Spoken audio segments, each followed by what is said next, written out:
Return to the Obra Dinn is an amazing display of puzzles and horror. The artwork is incredible, the story is captivating, and the mystery will leave you truly baffled. You play as a detective, quested with unraveling the disaster that was the Obra Dinn, the ship that returned with a dead crew. Who killed who? How did they kill? What sort of horrors led them to their mutiny? Solving every single piece of this mystery felt incredible and was so unbelievably satisfying. But it left me wondering, what if? What if, actually, all of the clues that I spent hours combing through, all of these deductions I've made and changed and made again, all of the answers that the game literally told me were correct. What if, instead, the captain actually did it? Like, all of it. What if he actually killed every single member of the crew, somehow single-handedly? What if the clues were all just distractions from the truth? The captain was the true answer all along. Anyway, there's an achievement for that. Time for the true ending. Company man woke me up. Said you'd need ferry to the Obra Dinn. We start aboard the Obra Dinn, wasting no time on our investigation.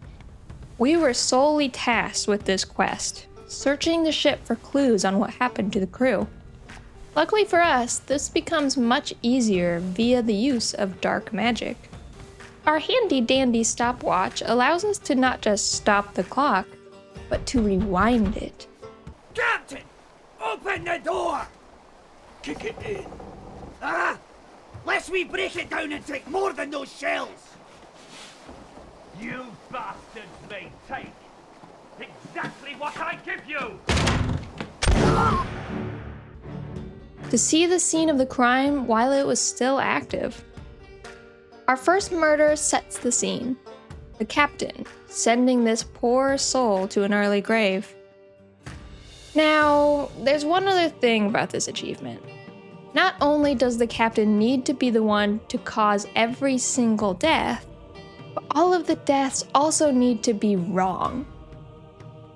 This part really only applies in the first section, but it is going to require us to use a bit of creativity. It's time to start the list of captain facts. Line item number 1. His gun actually shoots knives, not bullets, hence classifying this death as a stabbing, not a shooting. We discover line item number 2 with the very next death. The captain is a cannibal, and his appetite is insatiable. We determine this item by identifying the weapon, a knife. But not just any kind of knife. Oh no, this is a steak knife. We will be on the lookout for cutlery from here on. We discover the next rule while investigating the captain's wife. Line item 3. The captain is in cahoots with the sea. Did he pay the sea for its services? Did he make a dark deal with the monsters under its depths? Is he himself somehow part of the sea? It's unclear how he achieved this connection, but what is clear is that the captain has a range of monsters under his control. Now, this brings us to an interesting legal question. If you convince someone else to commit a murder, such as, for example, an ancient and all-powerful horror of the depth, can you still be tried in the federal court of law? It turns out that, with the correct evidence, the answer is absolutely yes.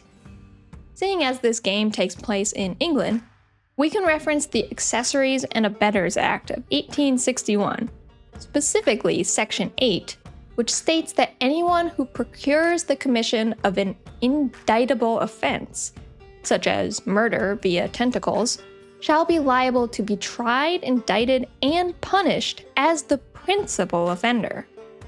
Now, this becomes a bit complicated due to the game itself taking place in 1807, but we'll just look past that for now.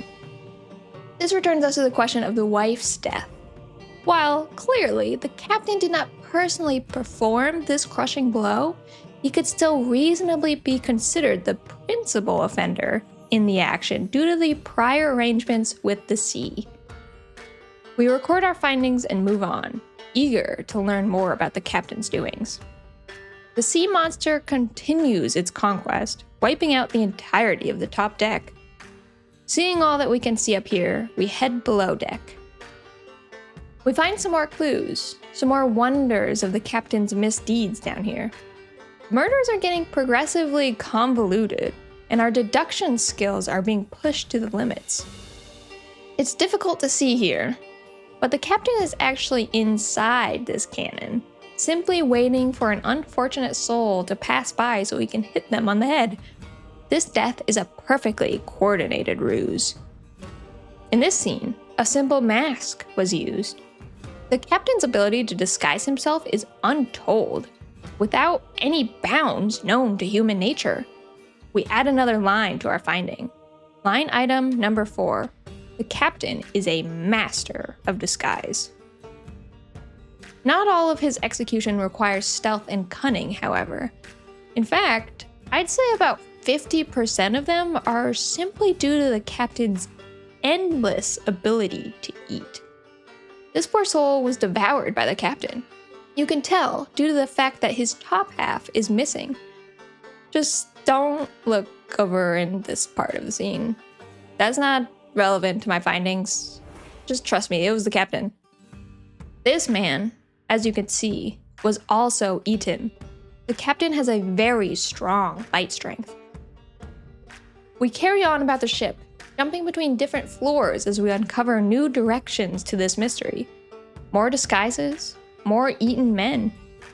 We discover clues to the captain's actions. The crew said he drove the Kraken off, though no one can exactly say how.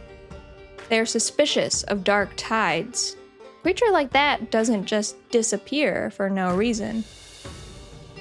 As the crew begins to diminish, the captain becomes more bold in his actions. With a simple disguise, he can get away with anything. You could see in this scene that he simply punches the man right in the head until he dies. Incredible.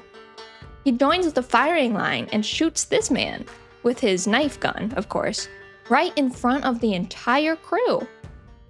He shoots this man as he attempts to reboard the ship. Just don't look at this scene too closely. It's atmospheric from all the way out here, right? As I see more and more of his disguises, I begin to wonder, how is this possible? They're so perfect, so well hidden. It's almost like he becomes that person, like he transforms. In a moment of insight, I scratch out line item 4. It's not just a disguise.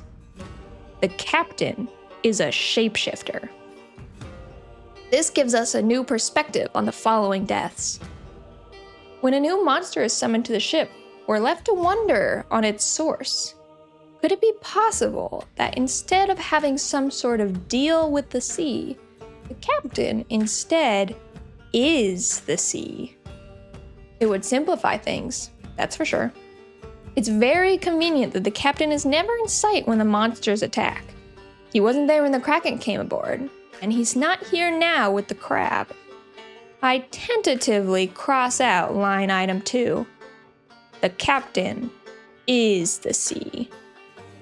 Right now, in specific, he's this crab thing. And also this crab thing. It seems he grows tired of the crab form just as quickly as he gained interest in it. He moves on to something more dramatic. He becomes a mermaid instead. He gathers a grouping of other mermaids and they collectively take down the escape boats. I admire his versatility from this angle, and only from this angle, as he does not have a shirt on and I don't want to be disrespectful. As he finishes off the shriveling remnants of the crew, I take my time filling out the rest of the book with everyone's fate. Really take my time on this part. I assign everyone their names based off of how their portraits made me feel. And just like that, the book is done. I reboard the rowboat and return to the modern world. The book gets sent back to its owner in Morocco, and I clean my hands of the whole situation. A job well done. But what's this? A month later, I get a letter in the mail. I write to you with the unfortunate news that Dr. Evans has passed away. He succumbed to his injuries shortly after receiving your package. Although his health was generally poor, receiving the Obra Dinn book in such an incomplete state further disheartened him so thoroughly that he was unable to recover. He used his final moments to express the extreme regret he felt with entrusting such a remarkable task to you. We thought you should know. I cannot believe the captain has done this.